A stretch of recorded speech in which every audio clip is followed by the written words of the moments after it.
morning, buenos dias. Birthday in Paris. Let's go. First stop, kahit sobrang trendy nito, try pa din natin.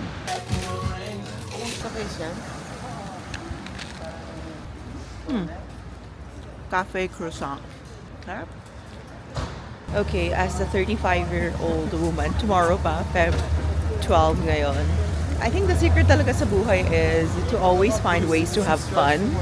I mean, lagi naman may problema, ay kailan ba mawawala yun? Always have fun. Always find something joyful to do and enjoy.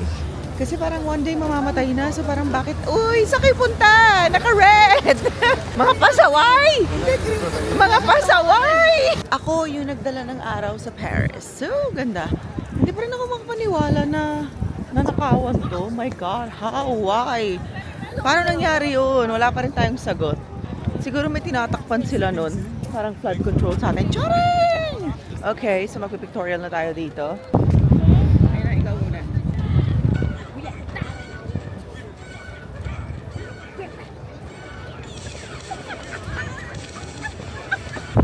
The Parisian life. Ang ganda.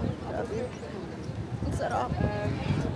Magpa-pre-birthday dinner muna tayo para ma-experience na mama ko ni Candice mag-train. So, mag-train tayo. Hindi na ako nagpalit ng damit and ng coat. Naglagay na lang ako ng scarf. Siyempre, nagtitipid tayo ng damit. Tandang-tanda ako, nagpunta ako dito ng first time in 2010. Kasama ko si RA and si Dan. Hi, Dan and RA. I miss you so much. Hindi ako pinansin. Tinext ko kayo. Ang laki kasi sobra ng Paris. Hindi siya parang Madrid na Uber. So, feeling ko mas efficient to. Let's go.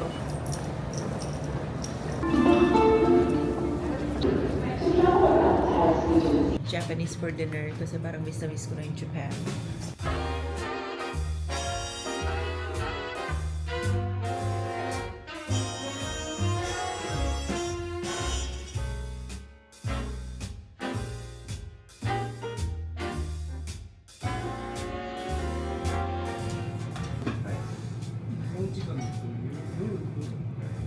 Thank you so much.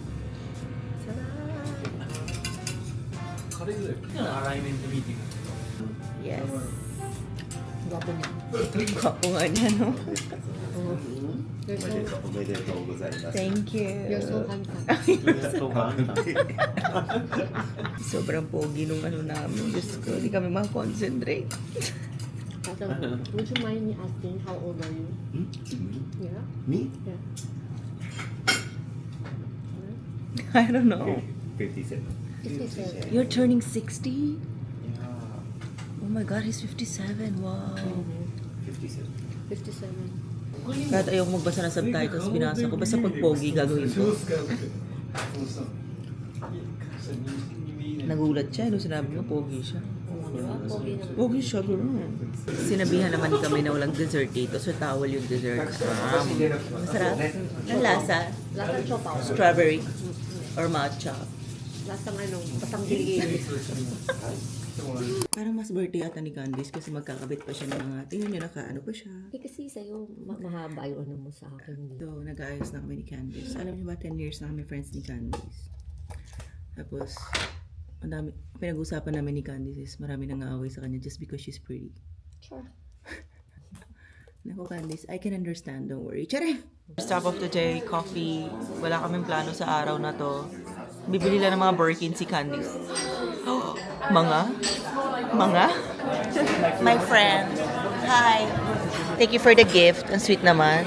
Buksan natin ang gift ni Edge sa akin. Hindi naman siyang buksan.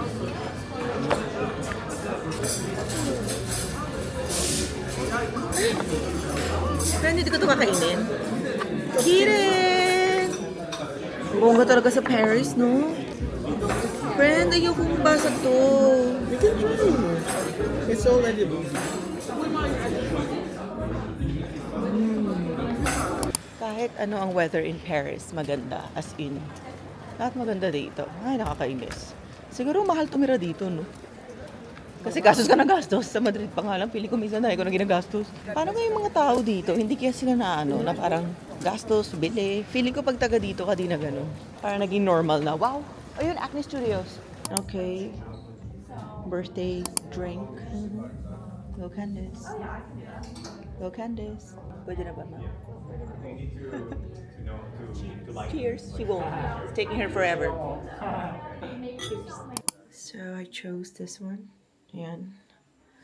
Para magamit ko rin sa mga TikTok videos ko for access travel. Currently, naka-Max Mara ako. So, nag-start na talaga ako mag-invest sa mga ganito. Kasi talagang worth it siya. Sobrang favorite kong moisture.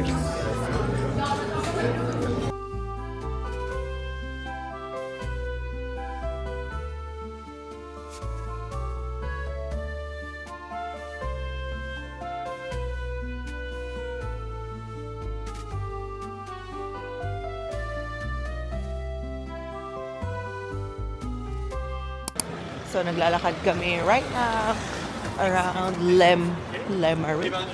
Saan ka nga pinagsasabi ko? It was a good day. Nag-enjoy naman ako. Sobrang lamig lang talaga. Naninigas na yung kamay ko. So, kahapon, medyo hindi malamig pero umuulan. Ngayon, na-clear na yung sky pero sobrang lamig. Next stop is a nice bakery. Favorite siya ng guide namin. Tapos, yung owner is a chef from Brittany. Place siya here in France. Sila yung may pinakamasarap daw na French butter.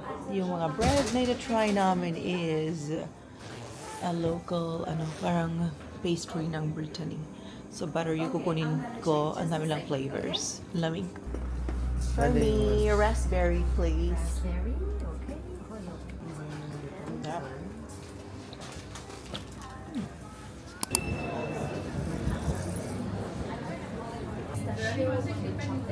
Lemon, so depending on what you like. Let's try now. Okay, mine is from Buesa. Candice, the green one is yours. Want to try mine? Let's try olive.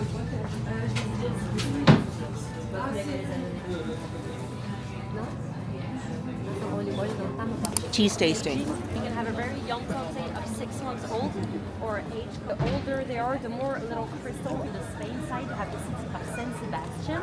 Goat cheese. Huwag nyo na i-try. Hindi masarap. Bah. Well, try ko. Bah. Bah. Okay, last cheese to try is Camembert. I hope I'm saying it right. Spanish kasi alam ko, di ko alam yung French. So, this cheese is from Normandy. The strongest though.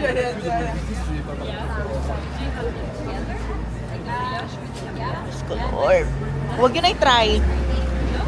And natutunan ko today, there are 1,200 types of cheeses in France. Ang lakas ng ulan. Sobrang pangit ng weather, ang lakas ng ulan. So now mag-visit tayo ng shooting occasions ng Emily in Paris. So ito yung restaurant ni Gabrielle. Ito yung Spree. So ayan na yun. Ayan na yung lahat ng kaartehan nandito. Ayan na, lahat ng ganaps ng Emily in Paris. Bongga, ayan yung restaurant na red. And ito yung mga streets kung saan siya naglalakad. Ang hinahanap ko lang dito is si Alfie. Alfie, my love. Isang kiss lang, masaya na ako. Ayun na. Yung totoong pangalan ng restaurant is Terra Nera. Italian restaurant siya apparently. Closed siya today. Baka mamaya mag-open sila. Magkano kaya binaan nila sa restaurant na to? So gorgeous. Oh, yan pa. Wala makita. Alfie! Charet. Emily! Papunta na ako! Ayan, bahay ni Emily. I'm coming for ya. Ayan na, papasok na tayo sa bahay ni Emily. Hinahanap ko lang si Alfie dito. Pasok na ba ako? Charing! Baka naman ako, trespasser. So kapag nag-travel, lagi mag-prepare sa changes ng weather. Kasi kahit gaano kaganda yung plano nyo, ang dami pwede mangyari. Like yung kapatid ko na wala ng passport. Though ayoko naman ganun yung mangyari sa inyo. Just be prepared, you know? Kasi syempre wala kayo sa comfort zone nyo and hindi nyo alam ano yung possibilities out there. Good and bad. Ayun. And ganito, mga ulan. February, okay naman yung month. Na-enjoy ko naman siya kasi sobrang low season to sa Paris. Walang katao-tao. Pero syempre, yun nga lang. Kapag first time mo, ayaw mo maulan. Kapag well-traveled na rin naman kayo and lagi na kayo pumunta sa Paris, parang okay lang, it's a different experience. So, if mga first-timer kayo, wag kayo mag-travel na February, baka ma-disappoint lang kayo. Sobrang lamig, sobrang ganito yung weather. Though Paris is always beautiful and it's such a nice experience every time I'm here. Kasi ang daming nakikita, ang daming nangyayari. So dahil wala tayo masyado maipakita today, mag-talk-talk na lang ako. I think one thing I love about traveling is you really get to see a lot of things sa world and outside your comfort zone. Pero parang sa case ko, naging ano siya, lagi ako umaalis and I forgot to do the self-work. Kaya ngayon yun yung very vocal ako na traveling is a very, very beautiful thing that we can do. But at the end of the day, we can't really escape yung mga dapat natin pagtrabahuan. Parang different time zone, different city won't really heal what's inside us. Kasi parang kahit takasan natin, ba't mga ilaw na to, babalik at babalik din tayo sa sarili natin and sa real life natin. That's why may malaking importance din yung pag-build ng real life natin. Na-realize ko late na naka-build na ako ng life sa Madrid na, wow, ang saya pala pag love mo yung everyday life mo. Though, naintindihan ko rin yung point ng iba na parang hindi nila siguro love yung buhay nila kaya they're always looking to travel somewhere and that is okay, also okay. Siguro maturity talaga is accepting that two things can be true at the same time. Andito kami sa Sacré-Cœur kasama ang family ko. Ang bagal nila maglakad. Candice, ba't parang gulat na gulat ka sa Lovelock? Ano masabi mo doon? Lock na lang natin sarili natin. So, mapagkamala ko sa may tomboy tayo na tawa. Hindi, para today we'll travel together for Oh, our rest of our sweet life. naman ni Candy. Sir, batungan ko. Aray ko.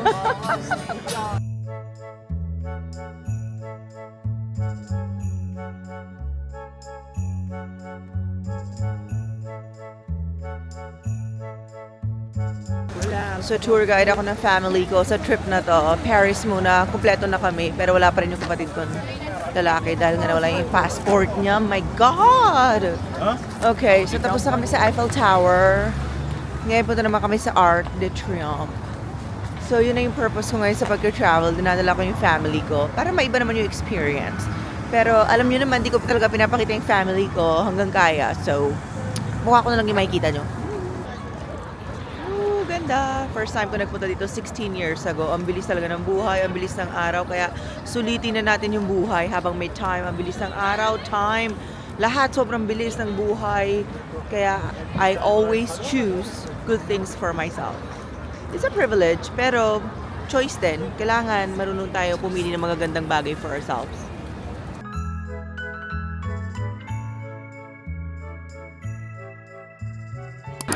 Happy Chinese New Year! Ayan, nag-dinner kami.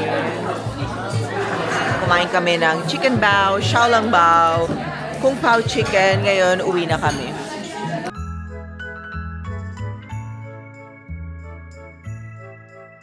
Okay, so pina-experience ko sa family ko mag-photo dito. Ngayon naman, move tayo sa next location. Sobrang lamig. Ang ganda! Nag-enjoy naman sila. Yun, naglalakad silang lahat.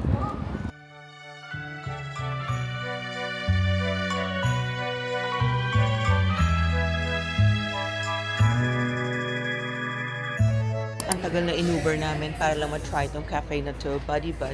Sobrang traffic. Pero we made it. Yung kape, ba't binayad ko 75 euros? Mahal naman ang kape dito. Ang ganda nito, oh. 2 words to describe me. Latte and lunches. Ikaw, Candice, 2 words to describe you, ano? Pabebe. Pabebe. Good job!